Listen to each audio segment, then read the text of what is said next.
Welcome back to What Arty Noobs with General Disturbance. This is an S-51. It's a Tier 7 Soviet SPG located on the tech tree directly after the KV-2 at Tier 6. And this particular SPG carries the 203mm howitzer. They can also carry a 152mm howitzer. And this S-51 is located on the north spawn of Steppes. And it's under the command of Darknamja, and battle is about to commence.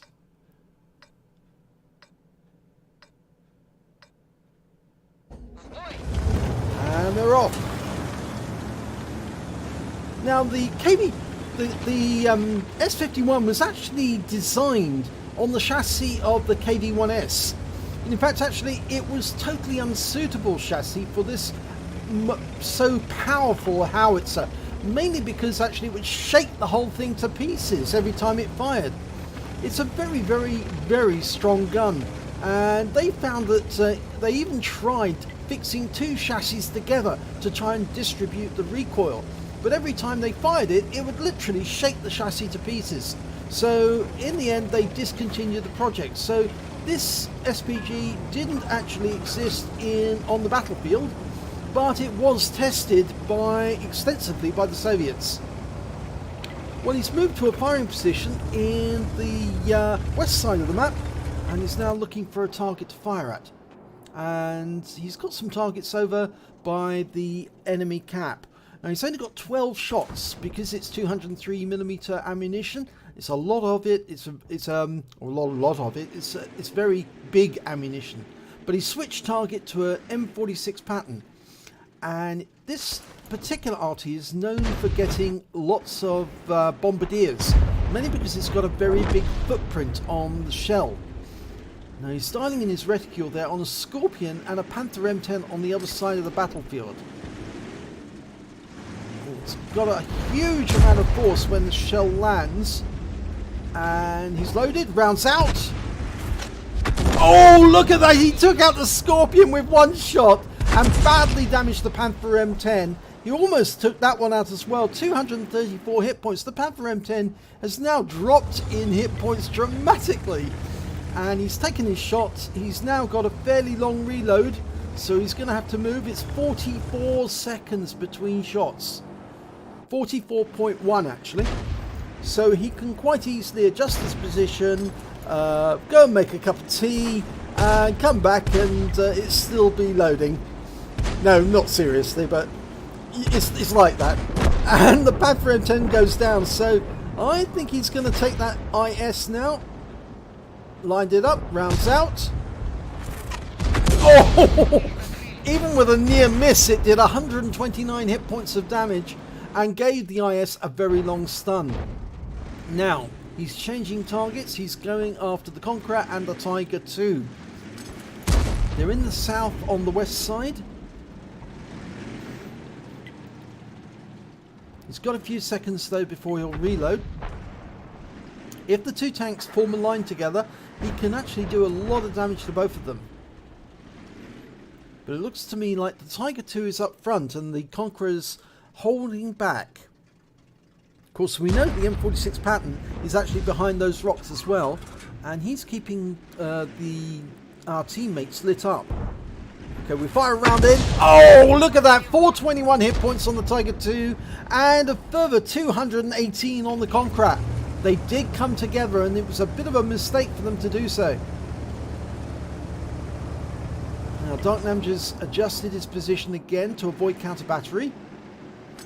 And they've got rid of their stun, but that Tiger II is now basically a one-shot. Any shell landing near him will probably wipe him out. Whereas the Conqueror has still got quite a lot of health. He's got 75% of his health left. Well, we're only a few seconds away from shooting, and if they stay where they are, he can probably take out the Tiger II. Loaded, rounds out. And he does take out the Tiger II and does 358 hit points of damage to the Conqueror, giving him a nasty stun. And the Conqueror is now surrounded. He's got an AMX 1357 to the east. He's got a T29 to the west, and despite the fact that he just took out an SU-101, he is now being surrounded and pummeled to death, and he's gone. He's back in the garage, and we've picked up 1,144 hit points, I think it was, of stun assist off that one. Now, there is an enemy tank hold up on the heights. It's a Progetto 46. A Reveille is going up there. He's the last enemy on the team, and he's just been killed by the T-29, and that is the game over. So, 2 kills for Darknamja.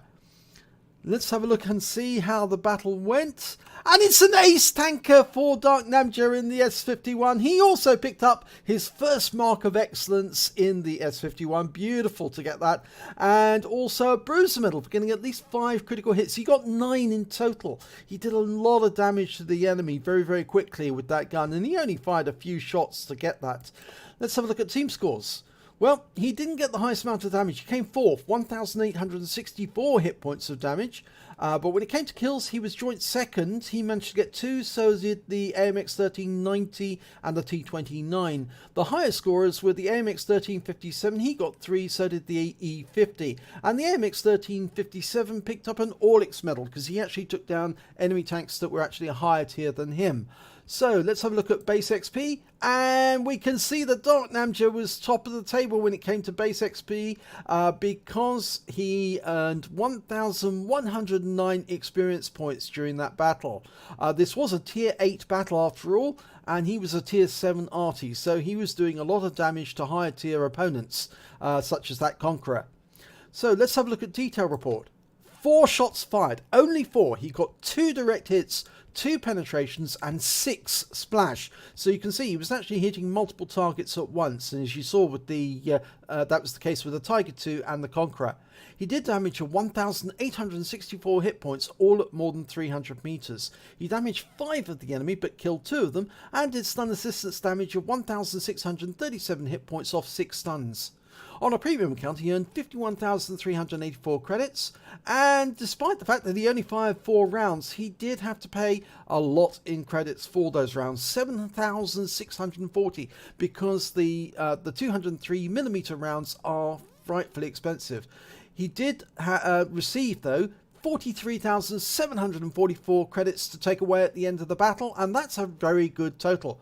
He also managed to get 1,663 XP, and there was no multipliers, so that's all the experience points he took away. But I think this is a brilliant demonstration of how powerful the S-51 is. So get grinding those KV2s so you can get one of these Artys, because it's well worth it once you've got it, especially if you've got the 203mm gun, because then you're on Bombardier City. Because if you can pick 2 tanks that are close to each other, you can probably take up both with the same shot. Very easily indeed, in fact, actually. This Arty is known for killing 2 tanks at a time.